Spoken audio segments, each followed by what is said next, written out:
One thing I was just thinking as you were talking is that at some point we're going to be considered the ancient civilization. That's a little scary, isn't it? When they dig up New York City and it's like all that. It's like, what? So anyway, but Robert, you put so much time and work and effort in trying to contemporize the past and bring it relevant, but what can we take away from what you're saying about Egypt and the past and the hieroglyphs and your interpretation, geometry? Well, first of all, I think that history has a tendency to repeat itself. And I believe everything that has been said here. I think the first mistake we make is believing that the universe is material. Yeah. I don't believe that it is. It's mental. It's the core principle of mentalism that starts to unlock a lot of the mystery that we all experience. And I really like the quote from Max Planck that was already referenced by Dr. Schock. There is no matter as such, right? All we can conceive is that there is an intelligent mind behind all that is.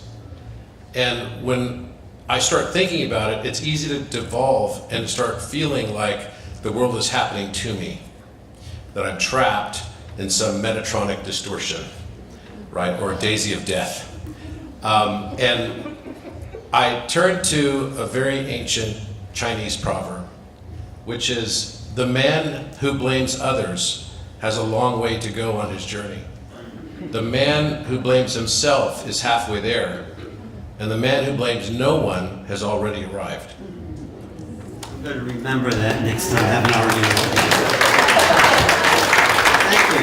That's good. You also remind me of that quote by George Bernard Shaw, who said, "What we learn from history is that we learn nothing from history." That's the thing. I feel like this all the time. The more I learn, I feel like the less I actually know. And, what if we're in a spiritual life simulation game? And if we are, then you could start to think about, okay, if you're going to create these things where there would be these separations, like octaves of music, that would be separations of dimensional frames of perception. And we probably wouldn't choose the easiest path. Now, we don't experience the world as it is, we experience it as we are. We all experience the world around us with observation bias. And so when I start thinking about myself, and I have some friends who are highly competitive, and I say to them all the time, well, if you had a choice and you could come to Earth, would you choose the easy path? If you're a mountain climber, would you want to climb, the hill behind your house, or are you going to want to climb Mount Everest? Are you going to want to learn through the suffering and through the challenge? Because maybe we come here to learn through the opposite experience of what we came here to learn. If I'm here to learn unconditional love, maybe the only way I can really understand the unconditionality of love is to experience over and over and over again conditional love.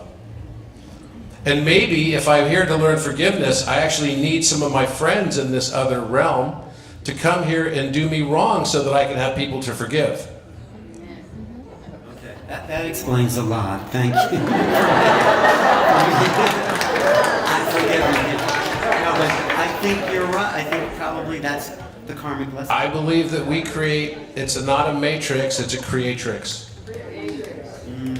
And we have a lot more power over it than we know, and we're now on the verge of opening up to that higher understanding and awareness, and that is the ascension. That is the portal to ascension.